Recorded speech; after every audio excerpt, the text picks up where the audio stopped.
Yeah, so this chapter is talking about, from slavery to sin, from slavery to sin to slavery to righteousness.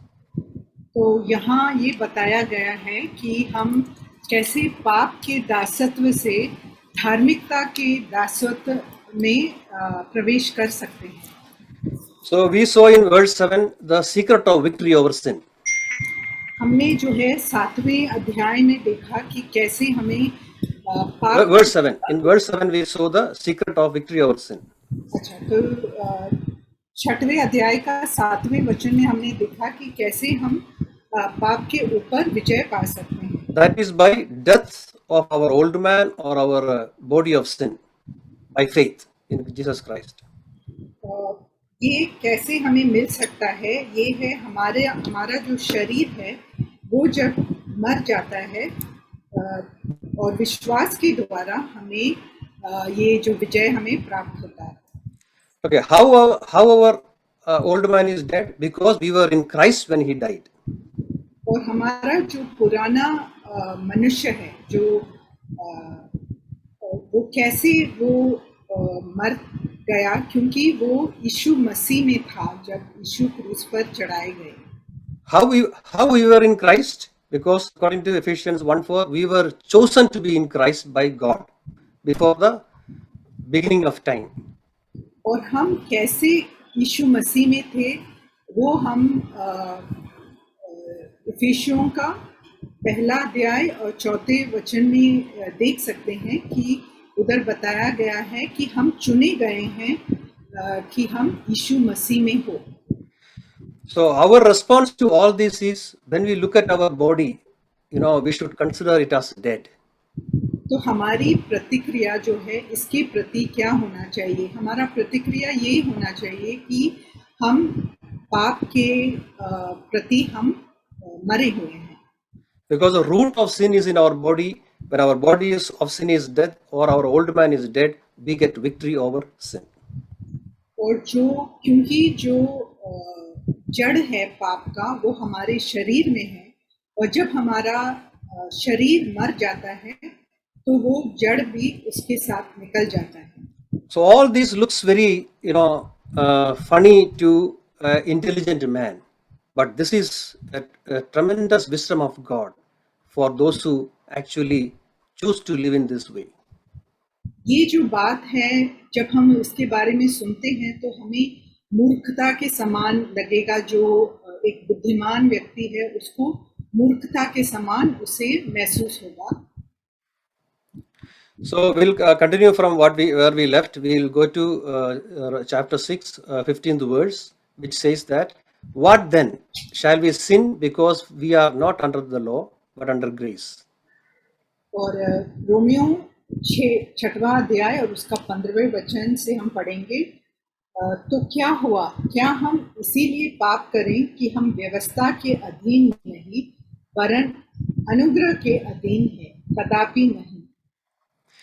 Answer Paul is giving in the next verse, by no means. Don't you know that when you offer yourself to someone as obedient slaves, you are slaves of one you obey, whether you are slaves to sin, which leads to death, or to obedience, which leads to righteousness. और 16वें वचन में लिखा है, क्या तुम नहीं जानते कि जिसकी आज्ञा मानने के लिए तुम अपने आप को दासों के समान सौंप देते हो उसी के दास हो, चाहे पाप के जिसका अंत मृत्यु है, चाहे आज्ञाकारिता के जिसका अंत धार्मिकता है. So why this question is raised? Because since we are under law, can we continue in sin? Why this question is raised? Because there are people who believe that when you come under grace, you don't need to obey the law. ये प्रश्न क्यों उठाया गया है कि क्या हम पाप में अपना जीवन जीते रहें, क्योंकि अभी हम जो है व्यवस्था के अधीन है और या under Yes. Yeah, but there are people who believe that we are not under law when we come under grace. क्योंकि लोग ऐसा विश्वास करते हैं कि जब हम अनुग्रह के अधीन आते हैं तब हम व्यवस्था के अधीन नहीं हैं. More clearly that we don't, there are people who believe that we don't need to obey the law when we come under grace. हाँ, तो हम और स्पष्ट रूप से अगर बताएं तो क्योंकि हम व्यवस्था के अधीन नहीं हैं, इसीलिए हमें आज्ञा मानने की जरूरत नहीं है. That's not true, because when we come under grace, we go under a very higher level of righteousness than what the law requires. लेकिन ये बिल्कुल ठीक नहीं है, क्योंकि जब हम अनुग्रह के अधीन आते हैं तो हम एक बहुत ही ऊंचे स्तर के धार्मिकता के अधीन आ जाते हैं. So the law, whatever the law requires is what you can do with all your ability, with all your ability. But the righteousness which we are talking about, which Christ gives us, is far beyond our abilities. तो जो भी व्यवस्था कहता है हमें करने को, वो हम अपनी पूरी शक्ति का उपयोग करके हम उसे पूरा कर सकते हैं. लेकिन जो अनुग्रह के अधीन जो हमें करना पड़ता है, उसके लिए हमें अपने ही शक्ति से ये कभी नहीं हो सकता. For example, if you are told to lift 30 kg weight, you can do it if you really try. अगर कोई हमसे कहे कि हम 30 किलो वजन उठाएं, तो अगर हम बहुत ज्यादा कोशिश करेंगे तो ये हमसे हो सकता है. Some of us may not be able to do it, but if you are trained yourself for 1 year, you go through a real process of training, you will be able to do it one day. It is possible with us. ये हमेशा हमसे स्वाभाविक रूप में ये हमसे नहीं पूरा हो सकता, लेकिन अगर हम अपने आप को उस जो ट्रेनिंग में हम लगा देंगे अपने आप को, तो फिर हम उसको कर पाएंगे, उस वजन को उठा पाएंगे 1 साल या कुछ समय के बाद. But if you are told to lift 300 kg, whatever you do, you cannot do that. It is beyond your ability. लेकिन अगर हमसे ये कहा जाए कि हम 300 किलो जो है उठाएं, तो हम जितना भी प्रयास करें हमसे ये नहीं हो सकता. That's why when we look at that's why there are 2 levels of righteousness. One is the righteousness according to the law, and a second is righteousness according to Christ, which is beyond our ability, which is possible only by faith in Jesus Christ. तो इसीलिए हम देखते हैं कि 2 स्तर के धार्मिकता है. एक जो है जो व्यवस्था के अनुसार हमें मिल सकता है धार्मिकता, और दूसरा जो है वो है अनुग्रह के द्वारा. वो जो धार्मिकता है वो हमें सिर्फ विश्वास के द्वारा उपलब्ध हो सकता है. So when we read Philippians 3 6 to 9, we can see this happening in the life of Paul. जब हम फिलिपियों का 3 अध्याय और 6 से 9 तक पढ़ेंगे, तो हम देखते हैं कि ये जो बात है ये प्रेरित पौलुस के जीवन में ये पूरा होता है. So Philippians 3:6 speaks about the righteousness based on the law. जो फिलिपियों 3 का 6वां वचन में ये कहा गया है कि जो व्यवस्था के अनुसार जो धार्मिकता है वो उसके बारे में. So he says, as for the righteousness based on the law, he was faultless. That means he has attained that righteousness with all his efforts. तो हम देखते हैं कि यहाँ पौलुस कहते हैं कि व्यवस्था की धार्मिकता के विषय में यदि कहो तो निर्दोष था. तो हम देखते हैं कि उन्होंने इस धार्मिकता को उपलब्ध किया.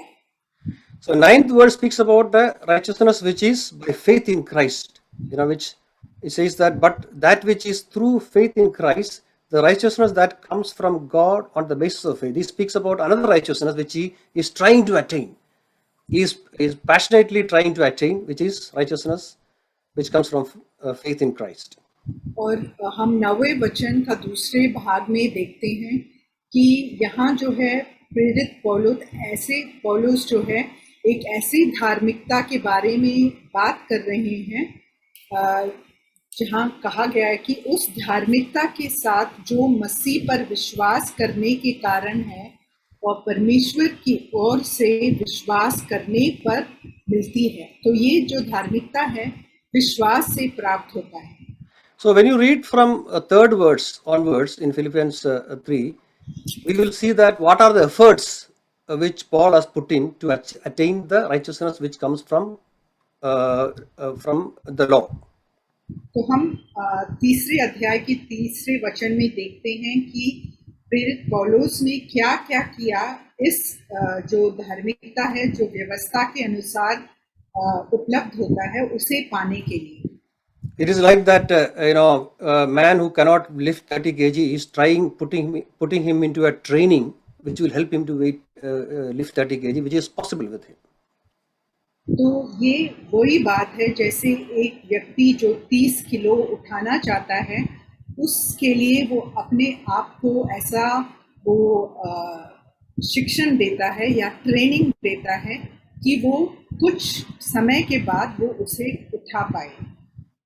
So third verse says that he speaks about himself circumcised. For this we were the circumcision who were you'll read right from the fifth verse onwards. Circumcised on the 8th day of the people of Israel, of the tribe of Benjamin, Hebrew of Hebrews, in regard to law, a Pharisee. Fifth verse. तो 5वें वचन में जैसे लिखा है 8वें दिन मेरा खतना हुआ, इज़राइल के वंश और बिन्यामीन के गोत्र का हूँ, इब्रानियों का इब्रानी हूँ, व्यवस्था के विषय में यदि कहो तो फरीसी हूँ। So sixth verse is, for zeal persecuting the church, for righteousness based on the law, he was faultless. That means he attained it. तो उत्साह के विषय में यदि कहो तो कलीसिया का सताने वाला और व्यवस्था की धार्मिकता के विषय में यदि कहो तो निर्दोष था। So all these circumstances and the training which he got from the parents and the society made him a faultless according to the righteousness of the law.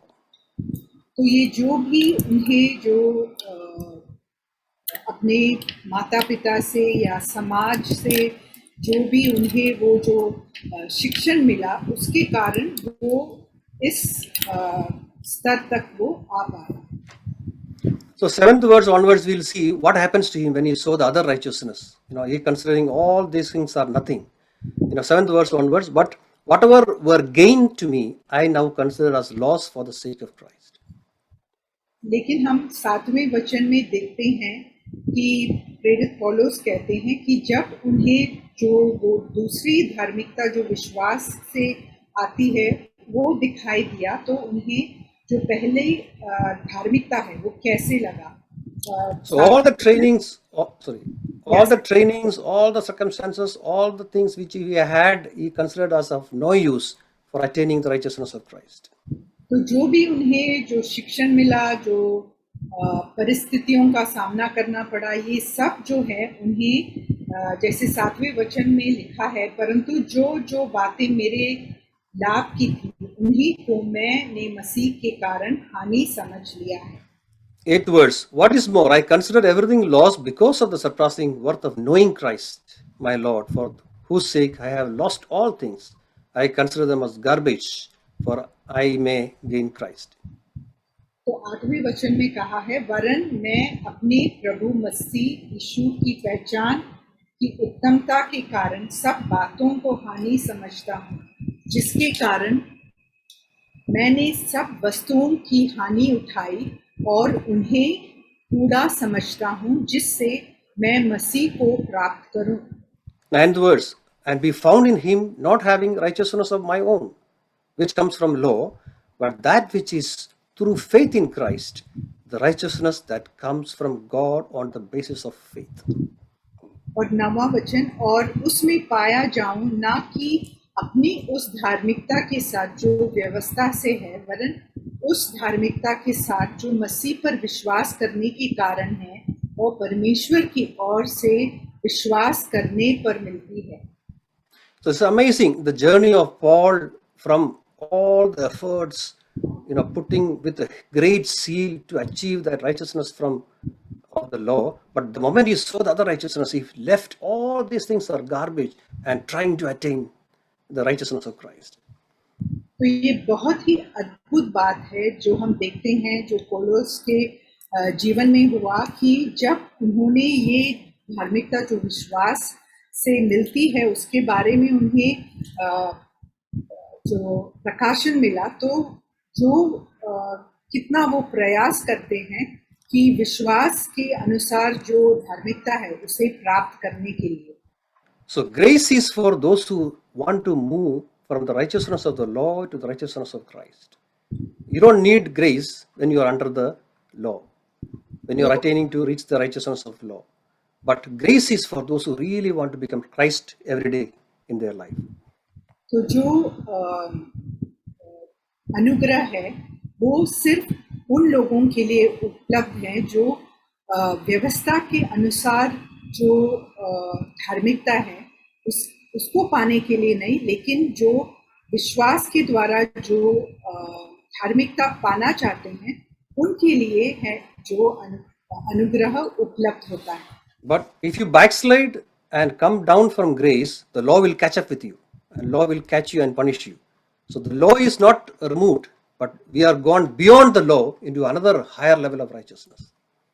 तो जो अगर हम पीछे हटें उस धार्मिकता से जो विश्वास से हमें मिलता है, तो जो व्यवस्था है वो हमें पकड़ेगा और उसका दंड हमें सहना पड़ेगा. लेकिन अभी जो हमारे साथ हुआ है वो ये है कि हम एक ऐसी धार्मिकता या ऐसे स्तर तक पहुंच गए हैं जो हम व्यवस्था की धार्मिकता में कभी वहां तक हम पहुंच ना पाते, जो हम यीशु मसीह के समान हम बनना चाहते हैं. The 17th verse is, but thanks be to God that though you used to be slaves of sin, but you have come to obey from your heart the pattern of teaching that has now claimed your allegiance. और जो 17th verse, Romans 6, 17th verse. Romeo 6 का 17 वचन में जैसे लिखा है, परंतु परमेश्वर का धन्यवाद हो कि तुम जो पाप के दास थे अब मन से उस उपदेश के मानने वाले हो गए जिसके सांचे में ढाले गए थे. So this speaks about, a pattern of teaching, which is actually the apostolic teachings, which we can see from the book of Romans, first chapter to the book of Jude. These teachings, it's talking about Romans, they obeyed these teachings with their heart, which is actually led them to become a slave to righteousness. तो हम यहाँ देखते हैं कि ये कहा गया है कि तुम जो पाप के दास थे अब मन से उस उपदेश के मानने वाले हो गए. जो वो कौन सा उपदेश है? वो उपदेश जो रोमियो पहला अध्याय से यूदा के जो लेख है वहां तक हम इस उपदेश को देख सकते हैं.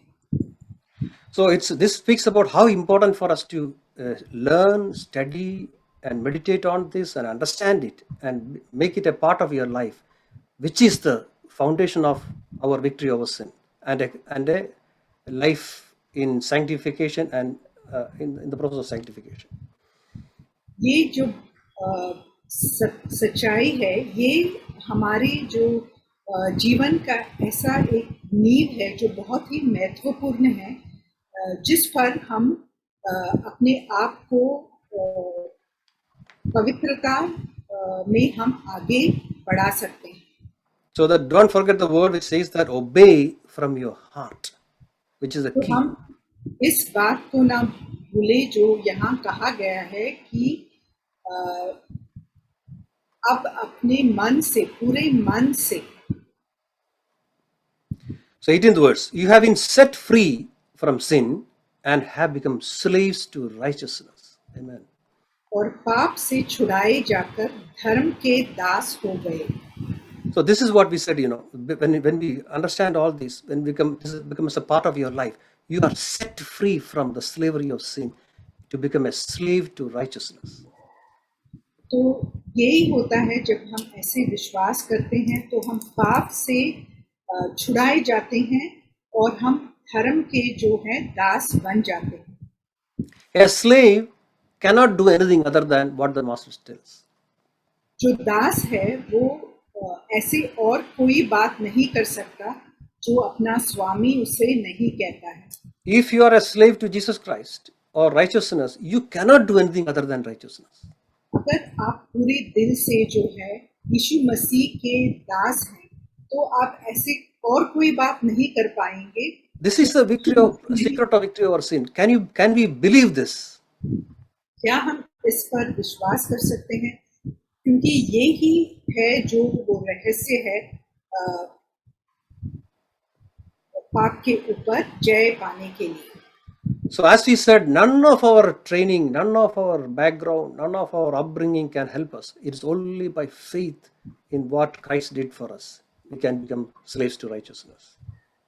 जैसे हमने सुना कि कोई और बात, जैसे हम कैसे हमारा पालन पोषण हुआ, कैसे समाज में हमारा हम पले, और इन सब बातों पर बिल्कुल निर्भर नहीं है.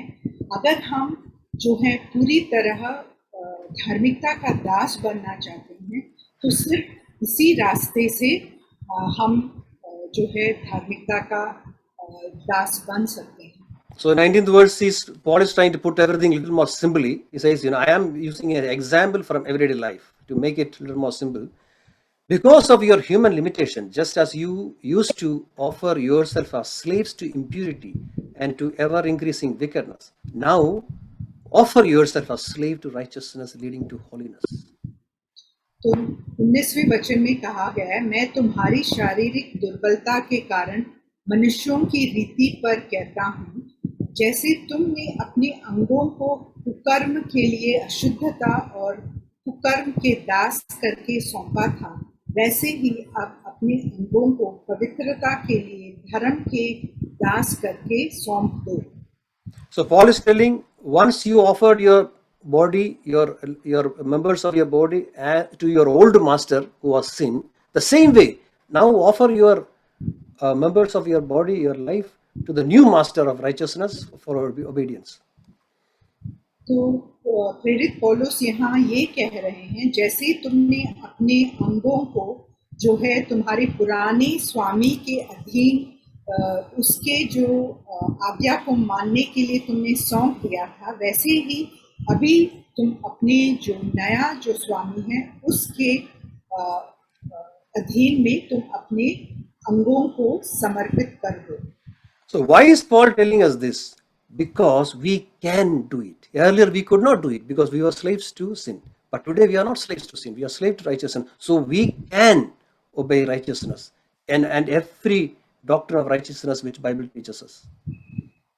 तो प्रेरित पौलुस ये क्यों कह रहे हैं? क्योंकि ये संभव हो सकता है, क्योंकि अभी हम जो है अभी हम पाप के अधीन नहीं हैं और हम उस दासत्व में पाप के अधीन नहीं है, लेकिन हम अभी मसीह के दास बन गए हैं. So the 20th verse, when you were slaves to sin, you were free from the control of righteousness.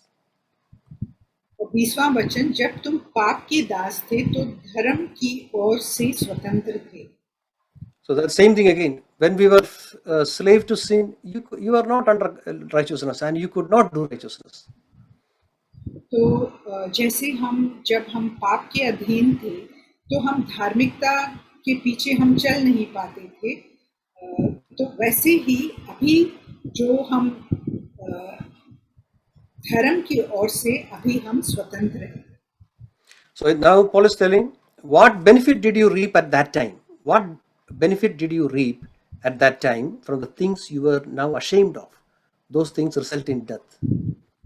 तो 21वें वचन में प्रेरित पौलुस कहते हैं कि तुमने जब ये दासत्व को अपनाया तो तुम्हें उससे क्या फल मिला, कि जिन ऐसे फल मिले जिन बातों से अब तुम लज्जित होते हो. So when you come under the power of righteousness, the control of righteousness, we detest all the things we did earlier. We found them as we are ashamed of what we did earlier. That is the one of the proof that we have really come out from the power of sin to the power of righteousness. तो जब हम जो धार्मिकता के दासत्व में आ जाते हैं तो हमने जो भी पहले किया तो हमें उन बातों पर हम पूरी तरह लज्जित हो जाते हैं। यही बात हमारे एक ऐसा लक्षण है कि हम जो हैं अभी पाप के दास नहीं हैं। Some of the things which you like to do, you start hating overnight. That is one of the proof that you moved from one master to another master.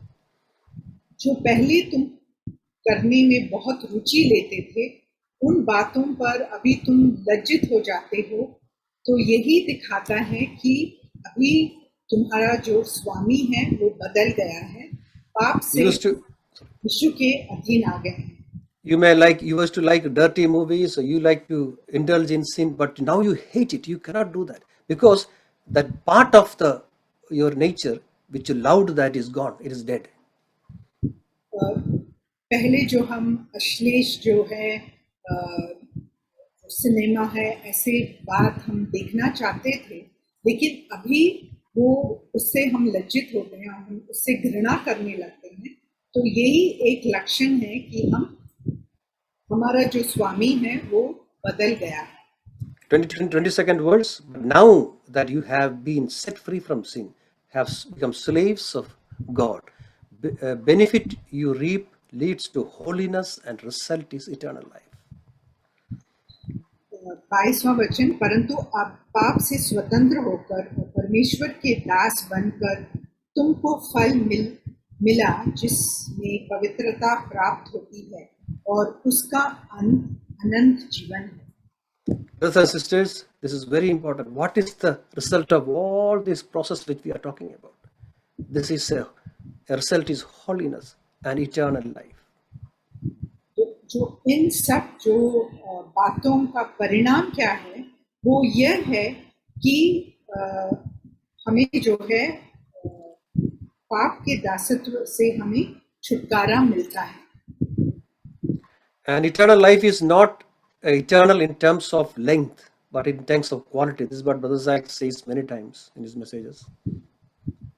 और जो हमें इसके कारण जो अनंत जीवन अंत में मिलता है उसकी खूबी ये है, what is the quality?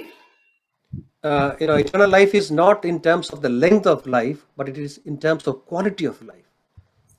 तो जो हमें जो अनंत जीवन मिलता है तो उसकी लंबाई में हम घमंड नहीं करते, लेकिन जो उसकी खूबियां हैं चरित्र है उसमें हम घमंड कर सकते हैं। Because in hell also you have a long life, you live forever in hell, but the quality of life, the life of abundant happiness and joy, abundant life, that is what we talk about as eternal life. तो अनंत जीवन का ये मतलब नहीं है कि एक बहुत ही लंबा जीवन हमें मिले, जैसे नरक में भी हम हमेशा के लिए जीवन मिलेगा, लेकिन ऐसा जीवन नहीं, लेकिन जो जीवन में चरित्र हो जिसमें खूबियां हो उसके बारे में कहा अनंत जीवन कहा गया है। That's why the holiness and eternal life is taken together. Eternal life in holiness, that means in the presence of God, having the nature of God, you live eternally forever and ever. तो जो परमेश्वर के संगति में जो हमें पवित्रता के साथ उनके सम्मुख हम जिएंगे, उसी जीवन को अनंत जीवन कहते हैं। 23rd verse is, for the wages of sin is death, but the gift of God is eternal life in Christ Jesus our Lord. 23वां वचन, क्योंकि पाप की मजदूरी तो मृत्यु है, परंतु परमेश्वर का वरदान हमारे प्रभु मसीह यीशु में अनंत जीवन है। Brothers and sisters, don't forget this. Wages of any sin which you do is death in hell. तो भाइयों बहनों, आप इसको ना भूलें कि जो भी पाप आप करें उसकी मजदूरी जो है वो मृत्यु है। But what we offer, what we read, what we learned, what the gospel teaches, the apostolic the doctrines teaches us, is eternal life in holiness, in the presence of Christ forever and ever. और जो प्रेरितों का जो उपदेश है वो हमें क्या सिखाता है, वो ये सिखाता है कि परमेश्वर की उपस्थिति में हम हमेशा हमेशा के लिए उनके साथ एक अनंत काल का जीवन जी सकते हैं। So, I remember in my life, some years back, I used to have a friend, whom I used to travel from Mullun to Mira Road to meet him every week, every weekend. तो मेरी एक ऐसे दोस्त था जिसके बारे में मैं अभी याद कर रहा हूँ कि मैं उससे मिलने के लिए Mullun to Mira Road. Mulund से मीरा रोड हर हफ्ता में एक बार यात्रा करता था। I used to spend hours to him, and I used to long to meet him every the weekdays, so that weekend I can spend time with him. तो मैं उस व्यक्ति के साथ समय बिताना चाहता था और इतनी मेरी आकांक्षा थी कि उनके साथ मैं समय बिताऊं। This was maybe more than 30 years back. ये बहुत सालों के पहले 30 साल पहले की बात है। 25 years or something back, very many years back. 25 साल पहले की बात है। So when I became born again, overnight, the next weekend onwards, I hated this meeting. I never had that meeting with that brother, that person in my life after that. लेकिन जब मेरा पुनर्जन्म हो गया उसके एक हफ्ते बाद ही मेरा जो ये इच्छा थी या रुचि थी वो एकदम बदल गया और मैं उस व्यक्ति से मिलना मैंने बंद किया। Even now when that man speak to him, he reminds of this incident. War of us, why did you cut it off in overnight? In one day you cut it off. He still remembers that.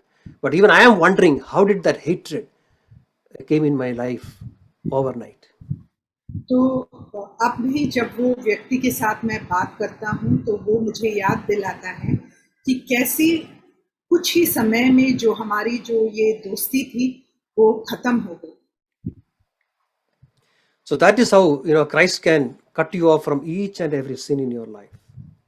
It is not by your effort, your decisions, your hard work, nothing. It is by faith in the fact that when Christ died, I died with him.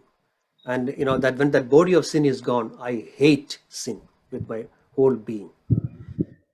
तो ये जो बात है जो हम में होती है कि हम जिस चीज को चाहते थे उससे हम नफरत करने लगते हैं, तो ये जो बात हमारी प्रयास से या हमारे प्रयत्न से नहीं होता है, लेकिन विश्वास के द्वारा जो है हमें ये उपलब्ध हो जाता है। Those of us who travel in aircraft, when you start the flight, there is an announcement about safety. You have to how to wear the safety jacket, that life belt.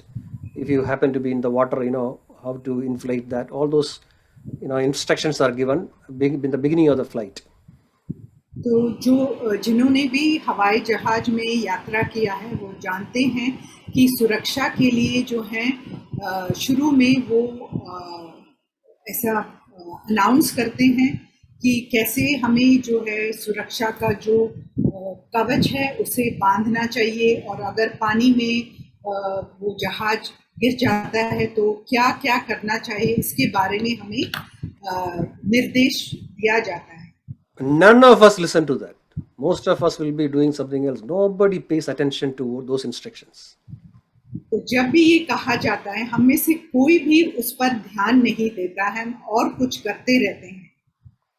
But suppose the air hostess comes and makes an announcement, ladies and gentlemen, in the next 15 minutes, this plane is going to land in Atlantic Ocean, and makes this announcement. Will you then listen to it?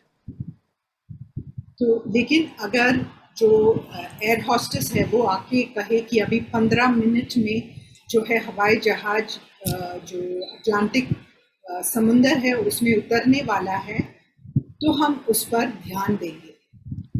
Then the whole perspective will change. Then we will listen with all our heart what is the instruction and try to understand it and obey it, because that our life is dependent on that. तब हम जो है हम पूरा दिल लगाकर उस पर ध्यान देंगे और सुनेंगे, क्योंकि हमारा जो है पूरा जो जीवन है उस पर निर्भर है।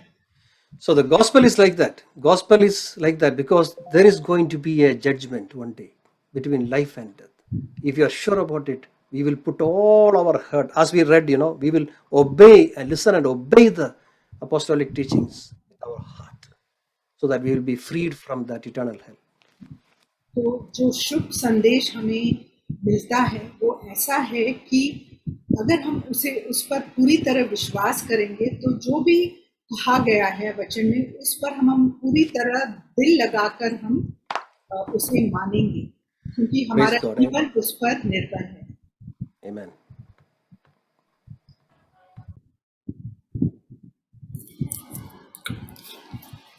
This,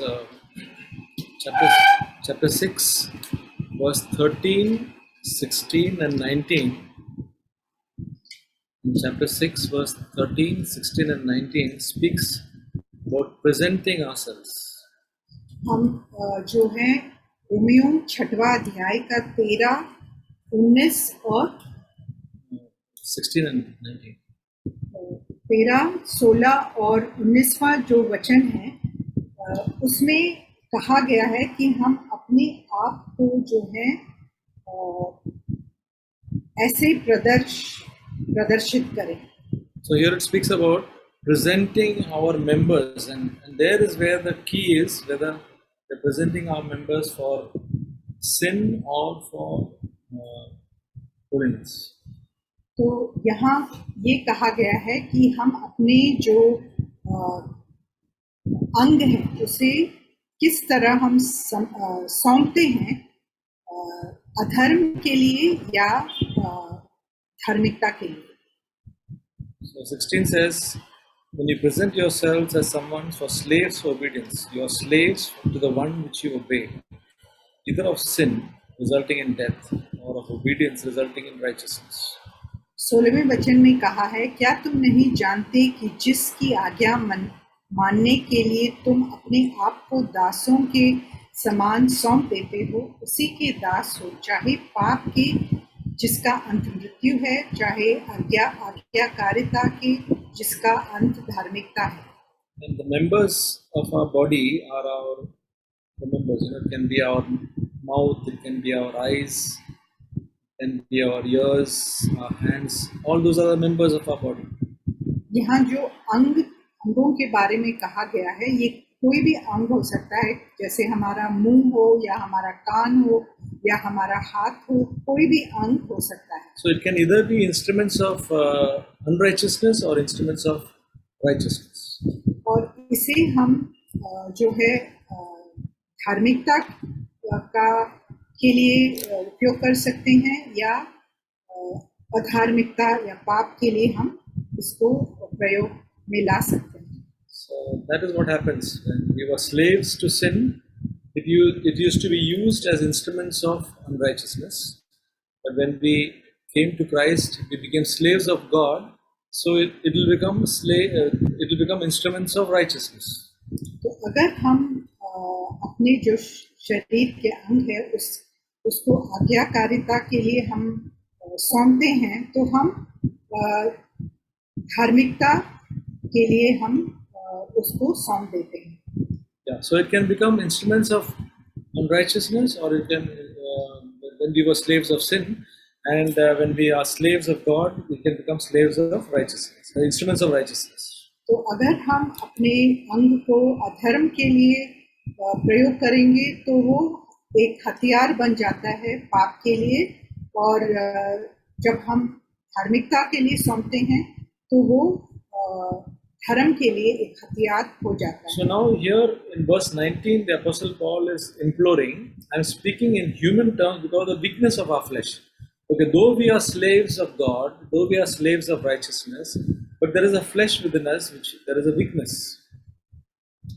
यहाँ हम देखते हैं कि 19वें वचन में शारीरिक दुर्बलता के कारण जो है प्रेरित पौलुस इस रीति में समझाता है कि जो अंग हमारे जो अंग है वो हम कुकर्म के लिए अशुद्धता और कुकर्म के दास करके सौंप सकते हैं या अपने अंगों को पवित्रता के लिए धर्म के दास करके सौंप दें.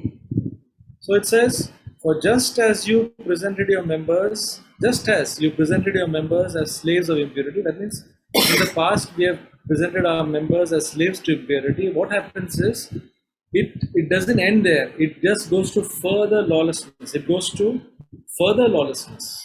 तो जैसे आगे कहा गया है, जैसे तुमने अपने अंगों को कुकर्म के लिए अशुद्धता और कुकर्म के दास करके सौंपा, तो क्या होता है कि हम एक स्तर से दूसरे स्तर ऊंचे स्तर उस पाप में पहुंच जाते हैं. When we tell one lie, it doesn't end there. It ends in more lies.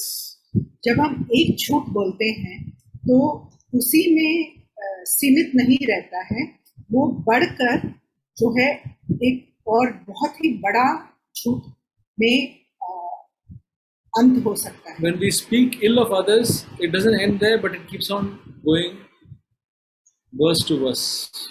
जब हम किसी व्यक्ति के बारे में बुरा बोलते हैं तो वो वहीं पे खत्म नहीं होता है, वो बढ़कर और भी और अधिक बुराई में बढ़ जाता है. When we do some cheating, it doesn't end there, but the sin multiplies. तो अगर हम और ऐसा चीटिंग करेंगे तो उससे भी बढ़कर पाप में हम आगे बढ़ते जाते हैं. In the same way, now when we present our members as slaves to righteousness, that also goes further. तो उसी प्रकार अगर हम अपने अंगों को जो है धार्मिकता के लिए हम उसे सौंप देंगे, तो उसी तरह जो है हम एक स्तर से दूसरे स्तर तक आगे बढ़ते ही जाएंगे धार्मिकता में. When we have a clean thought life, it goes into more clean thought lives. It becomes, we think more like Christ. It becomes sanctification in our life. तो जिस प्रकार हम विचार में अगर अपने आप को शुद्ध रखेंगे, तो हम ऐसे ही एक ऐसे स्तर पर पहुंच जाएंगे, शुद्धता अपने विचार में पहुंच जाएंगे जो यीशु मसीह के समान हम विचार में बन जाएंगे. When we forgive others quickly, then we learn to be merciful and become more compassionate and more like Christ. जब हम दूसरों को क्षमा करते हैं, तो हम यीशु मसीह के समान दयालु और उदारता से भर जाते हैं. So that's the Bible calls you go in the way of sanctification and become sanctified. तो एक स्तर के पवित्रता से दूसरे स्तर के पवित्रता तक हम ऐसे बढ़ते ही जाएंगे और उन्नति करते रहेंगे. So these are the two ways, brothers and sisters. The Holy Spirit is imploring us now, as believers, as children of slaves of God. It's our responsibility by the power of the Holy Spirit to present our members as instruments of righteousness. तो हम देखते हैं कि यहाँ जो है, जो पवित्र आत्मा है, हमसे वो मांग रहा है कि हम अपने अंगों को परमेश्वर या पवित्र आत्मा को सौंप कर उसकी इच्छा पूरा करने के लिए हम अपने आप को सौंप दें. मैं परमेश्वर को धन्यवाद करता हूँ इस गॉस्पेल वचन के लिए. I want to thank God for the blessed word that we heard. और ये काफी समय गया मुझे इस चीज समझने के लिए और एक मेरा जीवन में एक रेवलेशन के रूप में आने के लिए. And it took me a quite lot of time to understand this word and to implement this word in my life. हम भी जो वचन सुने थे कि हम 6:14 में इसमें लिखा है कि तुम पर पाप की प्रभुता ना होगी, क्योंकि तुम व्यवस्था के अधीन नहीं वरन अनुग्रह के अधीन हो. So as we were hearing, and it is mentioned in Romans chapter 6 verse 14, for sin shall not be master over you, for you are not under law but under grace. मेरे को, मैं सोचता था कि मैं यीशु मसीह को अपना जीवन दे चुका हूँ और अभी मैं परमेश्वर के नजर में धर्मी गिना गया, जस्टिफिकेशन हो गया। और या sister Francis, So I was thinking that I have given my life to Lord Jesus Christ, and I have been born again. तो लेकिन मैं सोच रहा था कि प्रभु मेरे अंदर से फिर क्यों ये पाप मुझसे हो रहा है, बार बार बार बार बार बार मैं पाप में क्यों गिर रहा हूँ। Then I started to think that Lord, and ask the Lord that Lord, why am I still falling in sin, and again this is happening to me. और मैं बताना चाहता हूँ मेरे प्रिय भाइयों, अगर ये चीज अगर हमारे जीवन में एक सवाल नहीं उठेगा, सो जैसे कि हमने पहले भी ये टीचिंग में सुना था कि अगर हम इस सच्चाई को अगर अच्छी तरह सही तरीके से जो परमेश्वर बताना चाहते हैं उस तरह से हम नहीं लेंगे या नहीं समझेंगे, तो हम मिस कर सकते हैं। So, brothers and sisters, I want to tell you that if this question does not arise in our heart, and we do not take seriously what the Lord wants to tell us, और मैं बताना चाहता हूँ एक big mistake मैंने किया, मेरे को लगा कि मैं बॉर्न अगेन हो गया हूँ और राइचियसनेस परमेश्वर के नजर में धर्मी गिना गया हूँ, तो अभी मैं खत्म हो गया। तो मैं एक सवाल मेरा उठा कि मैं क्यों अभी भी मैं वो पाप के गुलाम के तरह अभी भी मैं देख रहा हूँ मैं अपने आप को। and I want to tell you that if you do not take it seriously, and then and do not think that again why I'm again falling in sin, and I'm the sin is having sin is master over me, then we will be under the bondage of sin throughout. और मैं देखता हूँ कि परमेश्वर ने हमारा जो पाप करने का जो हमारा जो पहले जो हमारा ऊपर राज करता था, जो हमारे पर गुलाम बना के रखा था, परमेश्वर ने उसको completely destroy कर उसको नाश कर दिया। And I have seen that that Lord has already destroyed the one who was ruling over us and who was making us slaves of sin. और अभी जैसे ब्रदर मैथ्यू ने एक्सप्लेन किया कि अभी हम शरीर में हैं, तो शरीर में जैसे कि 16 में लिखा है कि तुम नहीं जानते जिसकी आज्ञा मानने के लिए तुम अपने आप को दासों के न्याय सौंप देते हो, उसी की दास हो। So as we were hearing that Rati was also explaining, and it is mentioned in verse 16 of Romans chapter 6, that do you not know that when you present yourselves to someone as slaves for obedience, you are slaves of the one whom you obey. तो मेरे को बहुत time के बाद समझ में आया कि हमको सिर्फ परमेश्वर ने हमारे जीवन में जो पाप करने का हमको जो गुलाम बना के रखा है उसको खत्म कर दिया। अभी इसका मतलब ये नहीं कि हम यीशु मसीह के जैसे बन गए, बट दिन प्रतिदिन मेरा जो इच्छा है, जो मेरे अंदर शरीर जो इच्छा हमको टेम्पटेशन में डालता है, अलग अलग गुस्से में, लस्ट करने में, उस चीज को लेकर अपने उस जैसे लिखा है कि जिस तरह तुम जिसकी आज्ञा तुम मानते थे पहले, पुराना जो हमारा पाप का स्वभाव करने का गुलाम बना था उसकी आज्ञा मानते थे, अभी नया जो परमेश्वर का धार्मिकता का परमेश्वर को जो तुमने सौंपा है उसका आज्ञा मानो।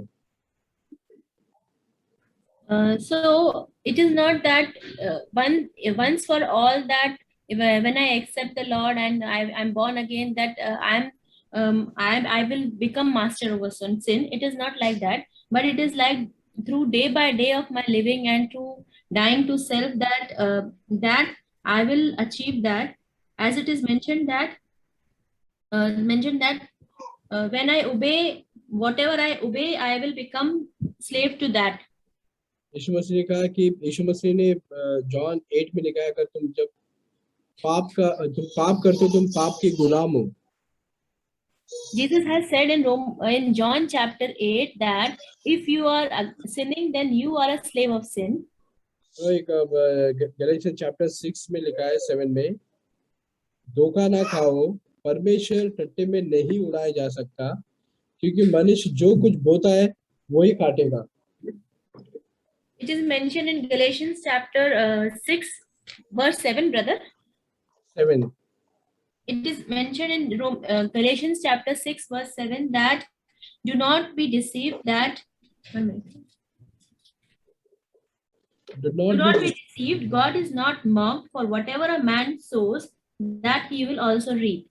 8 में लिखा है क्योंकि जो, ये वचन इधर ही समाप्त नहीं होता, आगे लिखा है कि क्योंकि जो अपने शरीर के लिए बोता है वो शरीर के द्वारा विनाश की कटनी काटेगा, और आत्मा के लिए बोता है वो आत्मा के द्वारा अनंत जीवन की कटनी काटेगा.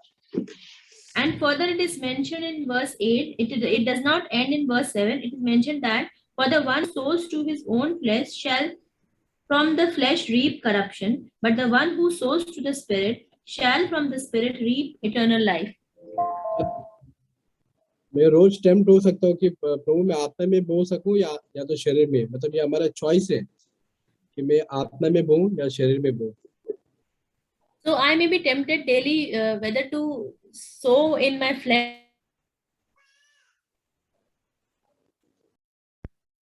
I want to just share something which I heard from Brother Zach speaking on verse 22, which was very encouraging to me. मैं आप लोगों से बांटना चाहता हूँ जो कि अभी हमने हाल ही में भाई जैक से सुना था, जो कि वचन 22 में है और वो समझा रहे थे. Recently, sometime back, I had heard Brother Zach explaining this verse. But now, having been freed from sin and enslaved to God, you derive your benefit resulting in sanctification and outcome eternal life. Verse 22. 6. Yeah, 6:22. तो ये अभी हाल की बात नहीं है, थोड़ा समय पहले मैंने भाई जैक का एक संदेश सुना था. रोमियो के 6वें अध्याय के 22वें वचन में लिखा है, क्योंकि उनका अंत तो मृत्यु है, परंतु अब पाप से स्वतंत्र होकर और परमेश्वर के दास बनकर तुमको फल मिला, जिससे पवित्रता प्राप्त होती है और उसका अंत अनंत जीवन है. Here it is saying that whoever is freed from sin, he is a servant of the Lord. परमेश्वर का दास है. तो यहाँ पर लिखा है कि जो भी पाप से छुड़ाया जा चुका है वह परमेश्वर का दास है. I was thinking that man of God is only one who goes to preach here and there and travels and does worldwide ministry, and he gets the title of man of God, or something, a big title where we get fascinated and we want to aspire to be like that. मैं ऐसे सोचता था कि जो परमेश्वर का जो मनुष्य होता है वह ऐसा होता है कि जो बड़े बड़े काम करता है और बहुत यात्राएं करके बहुत सेवकाएं करता है और परमेश्वर के वचन का प्रचार करता है, और इसके वजह से उसको एक बड़ा सा एक उसके ऊपर शीर्षक रखा जाता है. Yeah, that is all good, but that man of God first has to become slave of God by giving up sinning, and that was what was encouraging to me. God doesn't see anybody who does a lot of ministry as a one who's somebody great in his eyes, but I can also be great in his eyes by battling against my own sins, by my own defeat, being honest. Lord, I am a sinner. I want to be your slave. I want to be freed from sin, as your word says. In verse 23 also we read that. तो ये अच्छी बात है ये सारे काम करना, परंतु जो ज्यादा जरूरी है वह यह है कि वह पाप से, वह जो मनुष्य है वह पाप से के ऊपर विजय पहले प्राप्त करे. और वैसे ही भाई जैक हमें बता रहे थे और मुझे भी बहुत प्रोत्साहन मिला. और परमेश्वर की नजरों में वह इंसान बहुत ज्यादा महत्व नहीं रखता वो जो इतने बड़े बड़े कार्य करे, परंतु वह इंसान महत्व रखता है जो कि अपने दैनिक जीवन में पाप से जूझता हुआ रहे और पाप के ऊपर विजय प्राप्त करे. Yeah, so we also would be called man of God or woman of God in God's eyes, provided we give up sinning. We don't have to think we'll become somebody great in God's eyes until we do something big thing, great things, going out here and there preaching. That will just be outcome of this giving up of a sinful life. It will happen. We don't have to run after that. That's what I'm saying. तो हम भी एक परमेश्वर के मनुष्य या परमेश्वर के मनुष्य हो सकते हैं अगर हम अपने जीवन में इस पाप को त्याग दें. और ऐसा जरूरी नहीं है कि हाँ, हम बहुत बड़ी बड़ी यात्राएं करें या प्रचार करें, ऐसे बड़े कार्य करें, हम परमेश्वर की नजरों में बड़े बन सकते हैं अगर हम इन सारे कार्य पाप को छोड़ दें। और या Yeah, that's what it says. I'd like to read that verse again. But now, having been freed from sin and enslaved to God, I want to do that. I want to be enslaved to God by giving up my sin. Verse 22. तो जैसे कि वचन 22 में लिखा है कि परंतु अब पाप से स्वतंत्र होकर और परमेश्वर के दास बनकर, तो मैं भी पाप से स्वतंत्रता पाकर परमेश्वर के दास बनना चाहता हूँ। Amen. या रोमन 6:13 में एक प्रोत्साहनक वचन पौलुस हमें दिखा रहा है। रोमियो के 6वें अध्याय के 13वें वचन में पौलुस from Romans 6 verse 13, Paul is telling us a very encouraging word. उससे पहले वो कहता है कि विश्वासी लोगों को परमेश्वर ने मृत्यु से लेकर जीवन में लाया। And before that it was mentioned that your brother sister 13 verse, no? Just translate sister. परमेश्वर ने विश्वासियों को मृत्यु से लेकर जीवन में लाया है।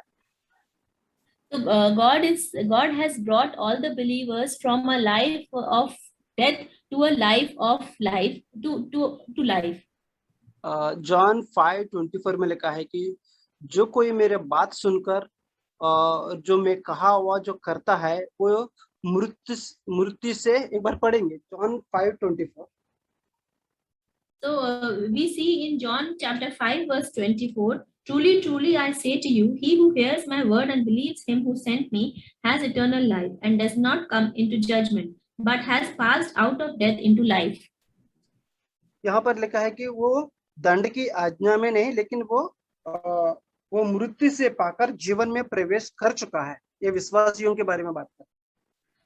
So here it is mentioned that he will not fall into judgment, but he has already passed out of death into life, and this is mentioned regarding the believers. और पौलुस अभी वो कहता है कि जब हम जीवन में आने के बाद वापस उस मालिक के तरफ मुड़ना नहीं चाहिए जिसका नाम पाप है।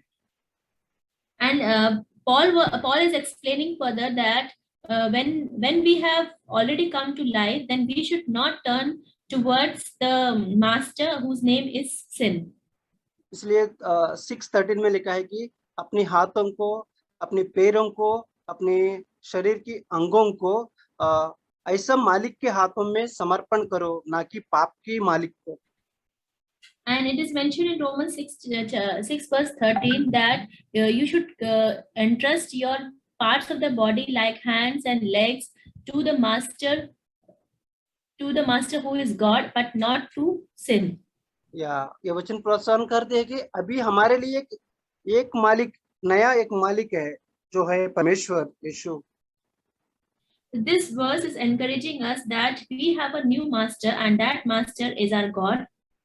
तो हमारी शरीर की हर एक अंगों को अभी हम उस नया मालिक को हम समर्पण करना चाहिए, ना कि जो पुराना मालिक जो पाप है।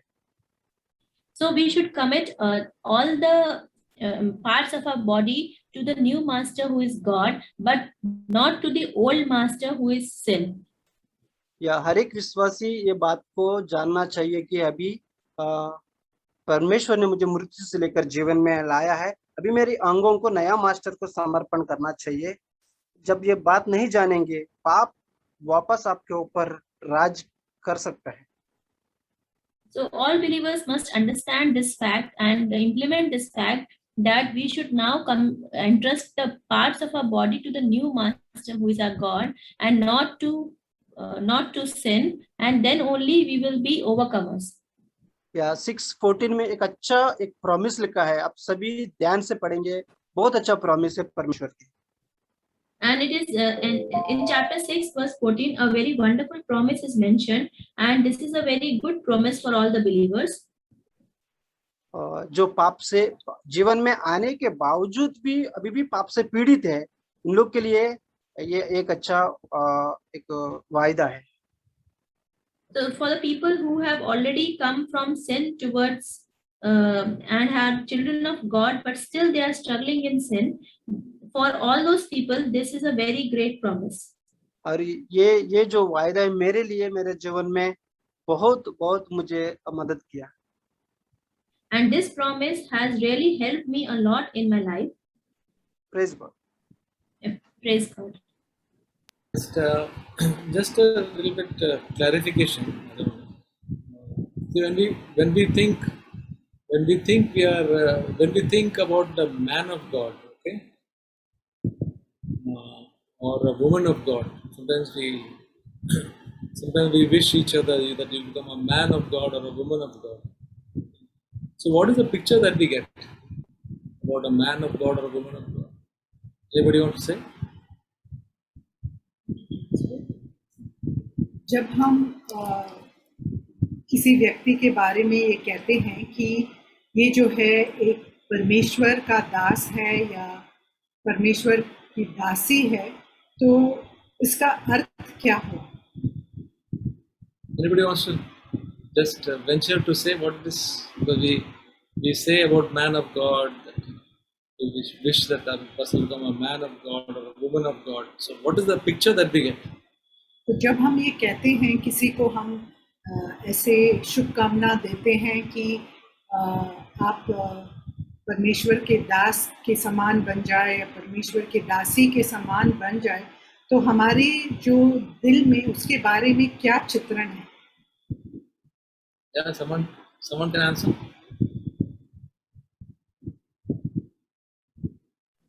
I will the one who listens to God and communicates. One who listens, one who listens to God and communicates. That means he's like a preacher, right? Yeah. So a man of God is a preacher, and a woman of God also may be a preacher then, right? Yes. तो जो परमेश्वर का दास है वो परमेश्वर से सुनता है और वो प्रचार करता है, वैसे ही जो दासी है वो भी परमेश्वर से सुनती है और वो प्रचार करती है।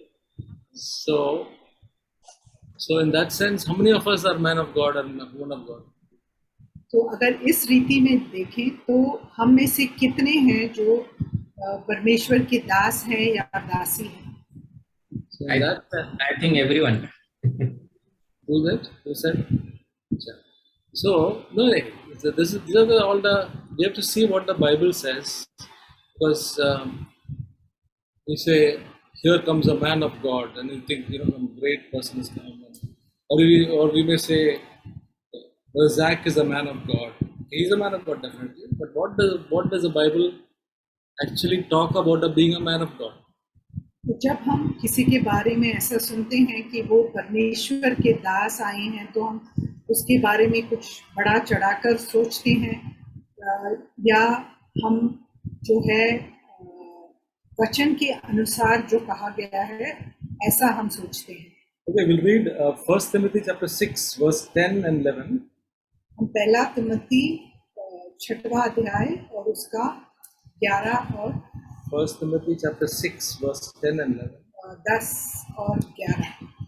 For the love of money is the root of all sorts of evil, and some by longing for it have wandered away from the faith and pierced themselves with many a pang. But flee from these things, you man of God, and pursue righteousness, godliness, faith, love, perseverance, and gentleness. Fight the good fight of faith, and so on. It's telling Timothy. तो हम पहला तिमोथी 6वां अध्याय और उसका 10 और 11 वचन में को पढ़ेंगे। क्योंकि रुपये का लोभ सब प्रकार की बुराइयों की जड़ है, जिसे प्राप्त करने का प्रयत्न करते हुए बहुतों ने विश्वास से भटक कर अपने आप को नाना प्रकार के दुखों से छलनी बना लिया है। पर हे परमेश्वर के जन, तू इन बातों से भाग और धर्म, भक्ति, विश्वास, प्रेम, धीरज और नम्रता का पीछा कर। So if we are fleeing from the love of money, if we are fleeing from and pursuing righteousness and godliness and faith, love, perseverance, gentleness, and fighting the good fight of faith, the Bible says he's a man of God or a woman of God. तो अगर हम पैसे के लोभ से हम भागते हैं और जो है धर्म, भक्ति, विश्वास, प्रेम, धीरज और नम्रता के पीछे हम लगे रहते हैं, तो ऐसा व्यक्ति जो है परमेश्वर का दास या दासी है. So one more verse in 2 Timothy chapter 3 verse 16 and 17. और दूसरा तिमोथी तीसरा अध्याय और उसका 16वां 17. और 17 वचन. All scripture is inspired by God and profitable for teaching, for reproof, for correction, for training in righteousness, that the man of God may be adequate, equipped for every good work. संपूर्ण पवित्र शास्त्र परमेश्वर की प्रेरणा से रचा गया है और उपदेश और समझाने और सुधारने और धर्म की शिक्षा के लिए लाभदायक है, ताकि परमेश्वर का जन सिद्ध बने और हर एक भले काम के लिए तत्पर हो जाए. So if we are reading the word of God and trying to apply it, allowing the reproof, correction, and training in righteousness to happen in our life, then we can be a man of God. तो अगर हम संपूर्ण पवित्र शास्त्र को पढ़ रहे हैं और उसमें जो उपदेश और सुधार और धर्म के लिए जो शिक्षा दी गई है उसको हम अपने जीवन में लागू कर रहे हैं, तो हम जो है परमेश्वर के दास माने जाएंगे. So now, can I ask you the question again? Who is a man of God and a woman of God? तो मैं फिर से ये प्रश्न पूछता हूँ कि परमेश्वर का दास या दासी कौन है? Anybody want to say?